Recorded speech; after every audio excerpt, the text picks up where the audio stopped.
Assalamualaikum warahmatullahi wabarakatuh. Halo teman-teman, selamat datang di podcast kami. Kali ini pada siang menuju sore ini kita lagi bersama teman-teman dari Fakultas MIPA ya, Iya. Universitas Islam Malang. Jadi kita akan berdiskusi atau berdialog tentang pembahasan yang gak kalah menarik dari sebelum-sebelumnya, yaitu tentang perkembangan lahma serta peniupan ruh dalam perspektif ilmiah dan keagamaan. Oke, sebelum itu izin memperkenalkan diri, saya Fairuz sebagai moderator di sini dan ini teman saya. Halo, saya Nazila. Oke. Halo, saya Afidatul. Halo, saya Yusni. Halo, saya Rizkia. Halo, saya Rita. Halo, saya Tiza. Nah, sebelum masuk ke pembahasan inti, kita bahas dulu apa sih itu lahma. Ini sangat menarik sebenarnya. Di dalam embriologi, lahma itu adalah suatu fase yang dimana ketika jaringan daging itu mulai terbentuk, tapi sebelum tulang-tulang itu terbentuk. Nah, di sisi lain, di sisi istilah agamanya, itu juga tercantum loh dalam Al-Quran. Setelah fase nutfah ada, selanjutnya ada mutghah dan alaqah dulu baru mutghah. Kita mulai dari sudut ilmiah yaitu tentang embriologi. Gimana sih perkembangan janin menurut ilmu embriologi? Secara ilmiah, perkembangan manusia itu dimulai dari pembuahan dari sel sperma dan ovum, kemudian menjadi zigot. Zigot kemudian berkembang menjadi embrio, lalu menjadi janin. Nah, ada 3 tahap utama, yakni fase germinal, yang kedua embrionik, dan janin. Nah, di tahap tertentu mulai terjadi pembentukan jaringan otot dan daging, itu yang disebut dengan lahma. Jadi, tubuh manusia itu berkembang secara pelan-pelan, berproses, dan secara detail. Berarti manusia nggak langsung terbentuk secara sempurna ya, Kak? Iya, semua itu bertahap. Bahkan tulang dan otot itu mempunyai pembentukan secara sendiri. Sangat terstruktur ya, dari A sampai Z tadi, dari pembuatan tadi sampai ke yang terakhir. Nah, ini menariknya, saya pernah dengar yang dijelasin tadi itu bahwa ada juga dijelasin di dalam suatu ayat Al-Quran. Coba nih, ayat apa coba? Ya, benar banget sih. Di Al-Quran udah tertulis di surat Al-Mu'minun ayat 12 sampai 14 yang berbunyi Bismillahirrahmanirrahim. Walaqad khalaqnal insana min sulalatin min tin. Tsumma ja'alnahu nutfatan fi qararin makin. Tsumma khalaqnan nutfata 'alaqatan fa khalaqnal 'alaqata mudghatan fa khalaqnal mudghata idhaman. Fa kasawnal idhama lahman tsumma ansha'nahu khalqan akhar. Fatabarakallahu ahsanul khaliqin. Sadaqallahul azim. Disebutkan dari potongan ayat tersebut udah dijelasin ya, ada tahapan penciptaan manusia dimulai dari nutfah, terus ke alaqah, setelah itu menjadi mudghah dan tulang yang dibungkus dengan daging atau lahma. Kalau dibandingin dengan ilmu embriologi modern, tahapan itu sangat relate banget. Contohnya kayak nutfah itu sebagai gamet, alaqah sebagai embriologi awal, sebagai jaringan terbentuk, dan lahma itu sebagai otot dan daging. Jadi di Al-Quran itu udah dijelaskan proses penciptaan manusia sebelum sains modern berkembang seperti sekarang. Bahkan di surat Asy-Sajdah ayat 8, Bismillahirrahmanirrahim, tsumma ja'ala naslahu min sulalati min ma'in mahinin. Dalam ayat tersebut disebutkan bahwasanya manusia terbentuk dari saripati air yang hina. Dan dalam Al-Quran surah Al-Insan ayat 2, Inna khalaqnal insana min nutfatin amsyajin nubtalihi faja'alnahu sami'an basira. Dalam ayat tersebut ada istilah nutfah amsyaj, yaitu setetes mani yang bercampur. Itu menunjukkan bahwa kehidupan manusia itu dimulai dari sesuatu yang sangat kecil. Iya nih, kadang kita lupa kalau asal kita itu cuma dari setetes air mani. Nah, dari gambaran yang tadi udah dijelaskan, udah jelas gak sih tahap-tahapannya dari mulai nutfah, embrio, tulang, sampai dengan lahma. Nah, hal ini menunjukkan bahwa Islam dan embriologi ini saling berkaitan.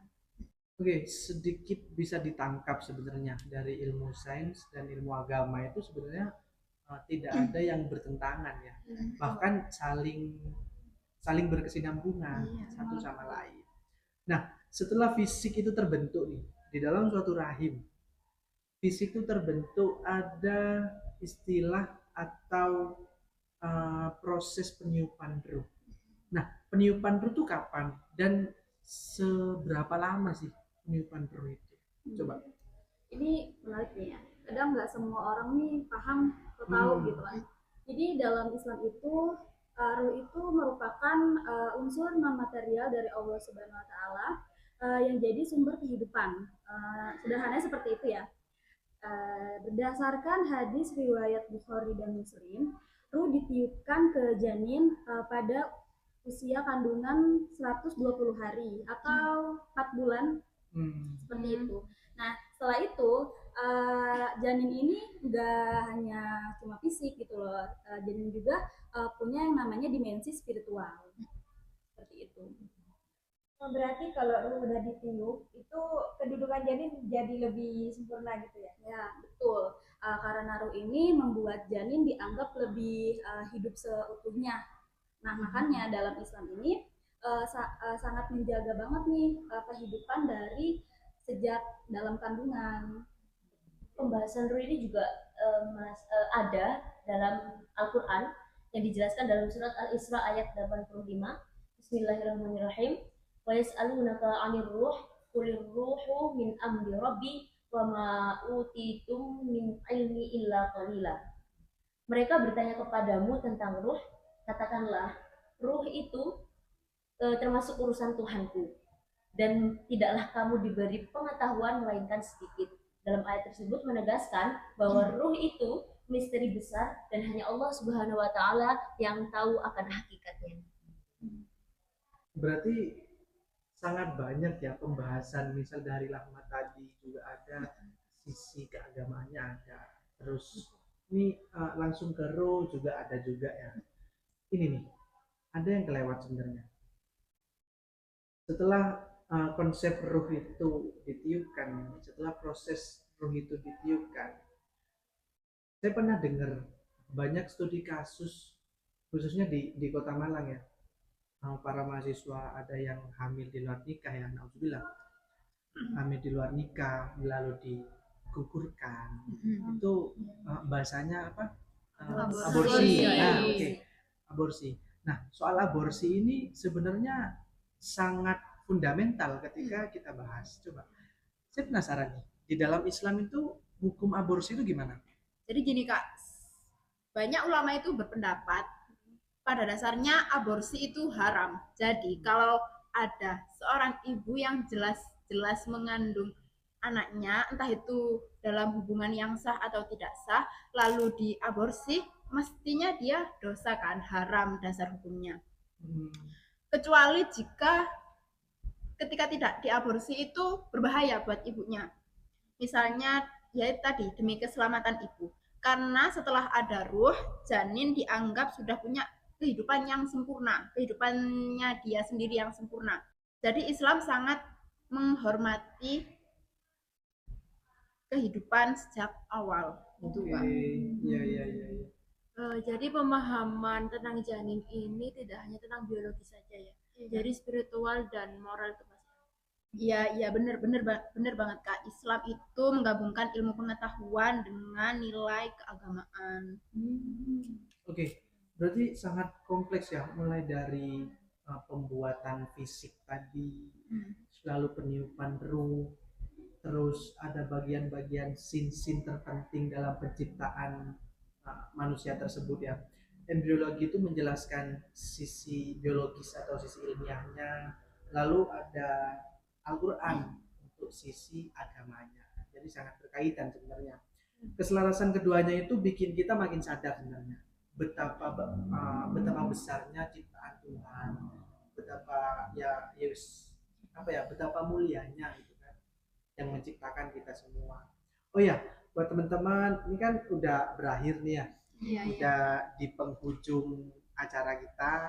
Buat teman-teman adik-adik SMA yang udah mau lanjut ke jenjang kuliah, misal mau belajar lebih lanjut terkait ilmu tadi yang kita bahas, bisa monggo join ke Fakultas MIPA Universitas Islam Malang.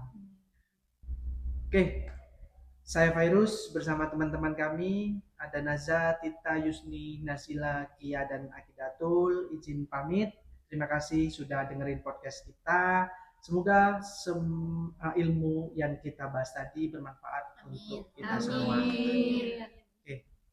Wassalamualaikum warahmatullahi wabarakatuh. Terima kasih ya. Bye-bye. Selamat. Halo. Masih belum.